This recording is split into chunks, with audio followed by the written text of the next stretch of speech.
News first at 4.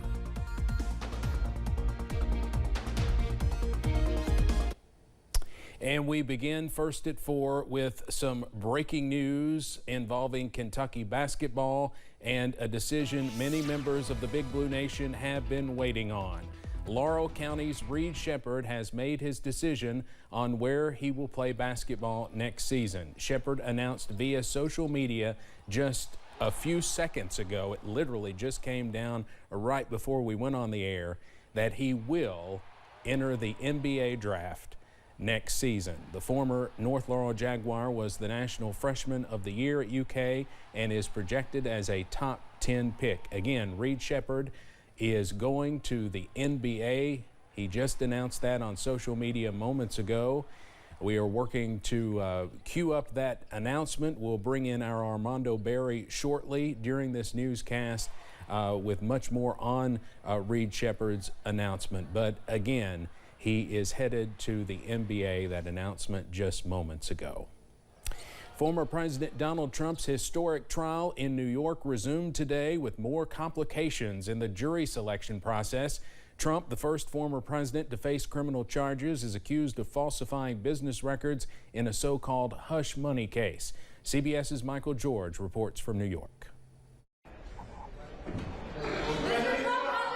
Former President Donald Trump returned to the courtroom Thursday, where 2 of the 7 jurors previously selected were excused. One juror, a nurse, explained that aspects of her identity have already been made public, and she no longer thought she could be fair and unbiased, prompting the judge to scold reporters for revealing too many details.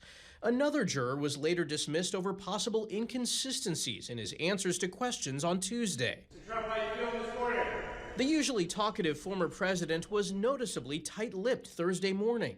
Inside, prosecutors asked that he be held in contempt for 7 more social media posts they said violated the judge's gag order, including one with a claim that liberal activists are lying in order to get on the jury. Judge Juan Merchan is set to hear arguments on that next week. Right now, there's the gag order. The question is whether he can enforce the gag order, and he's going to try to do it with admonition after warning, and then perhaps some fines. The presumptive Republican presidential nominee is accused of falsifying business records in order to cover up a hush money payment to adult film star Stormy Daniels. Trump denies any wrongdoing and calls the case politically motivated. Michael George, CBS News, New York. This is the first of Trump's 4 criminal cases to go to trial and may be the only one that sees a verdict reached before the November election. One of the nation's most prominent political families delivered a strong message to one of its own. Today, half a dozen members of the Kennedy dynasty endorsed President Biden for another term. Their support was a blunt rejection of Robert F. Kennedy Jr., whose presidential campaign threatens to split the Democratic vote and tip the balance towards Donald Trump. That's why nearly every single grandchild of Joe and Rose Kennedy supports Joe Biden. That's right, the Kennedy family endorses Joe Biden for president. Now, RFK Jr. is running as an independent and has a history of promoting anti-vaccine conspiracy theories. His family has said for months they do not support his campaign and that they, in fact, denounce it. RFK Jr. has officially qualified now for the Wolverine States ballot this November. Political analysts say Kennedy and his running mate Nicole Shanahan could play a major factor in the battleground state of Michigan. President Joe Biden won Michigan in 2020. As did former President Donald Trump in 2016. In both of those election years, the winning candidate took it by less than 1% of the vote. Earlier this year, the Kennedy campaign gained ballot access in Utah. The Kennedy campaign says it has enough signatures to appear in numerous other states, including Nebraska, North Carolina, and Iowa. Governor Andy Beshear discussed National Second Chance Month in his Team Kentucky update today. Governor Beshear said more than 192,000 inmates now back in society have had their voting rights restored. He said Kentucky has 10 recovery-ready certified counties, and they have passed legislation helping businesses seek treatment for employees. Governor Beshear described second chance opportunities as a win-win. It helps our families, it helps our communities, and it helps fill open jobs in our workforce. A second chance can rebuild a life, and it reduces the chances of someone returning to prison. Governor Beshear announced officials have also launched a website called secondchance.ky.gov. He said those looking for fresh starts can find job opportunities and resources through that website. And as April is Second Chance Month, one nonprofit from Florida made the drive to get Kentuckians employed. The Bluegrass Community Church in Lexington hosted Better Together's job fair, which helped people with barriers such as previous incarceration. Resources available included free one-on-one job coaching sessions to review resumes and interviewing skills, get free haircuts and clothing to help candidates feel and look their best, and some even walked in unemployed and out with a new job. My background limited me on a lot of options. And that someone took a chance on me, and doing that made me just remember how hard it is for these folks to come back into society, because I know what it's like. Officials say this is not the first time this job fair has been here, but it is the largest crowd they've seen so far.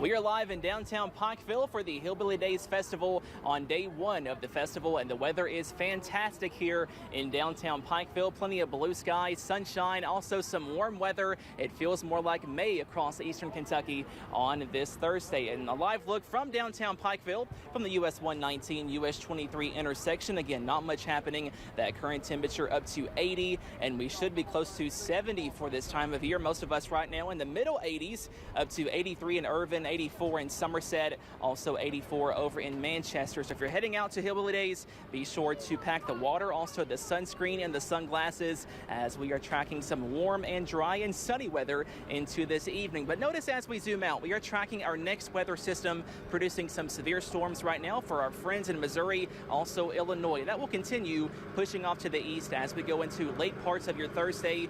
We do have a really low threat, a level 1 risk of severe weather, mainly in the Cumberland Valley. For those places close to Lake Cumberland, we could see some heavier showers, some gusty winds, maybe some small hail, but even there, the threat is pretty low. If you're heading out to Hillbilly Days this evening, be sure to pack the water. We stay warm. Those rain chances increase by late tonight, also on Friday, and the weather is once again perfect for Parade Day on Saturday. More details on that weekend forecast coming up in just a few minutes. Steve? All right, Cameron, thank you very much. This is the 47th Hillbilly Days Festival in downtown Pikeville. It brings visitors from all around to the fan favorite event. WYMT's Buddy Forbes is also live in Pikeville with a look at the first day. Buddy. That's right, Steve. As Cameron mentioned, that sun has been beaming down, and this street is packed with people as the festival kicks off its first day with more options and attractions than ever before. The festival schedule is packed with fun, and the streets are packed with vendors with some familiar tastes and some new things to try. Officials say the event is seeing a great turnout for its first day, which is not only good for tourism and businesses represented, but for the Shriners Hospital for Children, which is what the Shriner Representative Champion says the event is all about. That means that anybody, no matter who they are, whether they're executive or a hillbilly, the lower class. Hillbillies involves everybody, and we feel like that everybody's comfortable with that, and they like to get together and fellowship and enjoy raising money for the Shriners Hospital. Now, those I spoke with say there are a lot of new things here this year, but it is great to be back on the streets with a familiar festival and their hillbilly hijinks. In Pikeville, Buddy Forbes, WYMT Mountain News. All right, couldn't ask for better weather for day one, Buddy. Thank you very much. The festival is now in full swing with the opening ceremony kicking off at 5 p.m. in the city park. We'll have more from the event throughout the evening. Coming up on First at 4.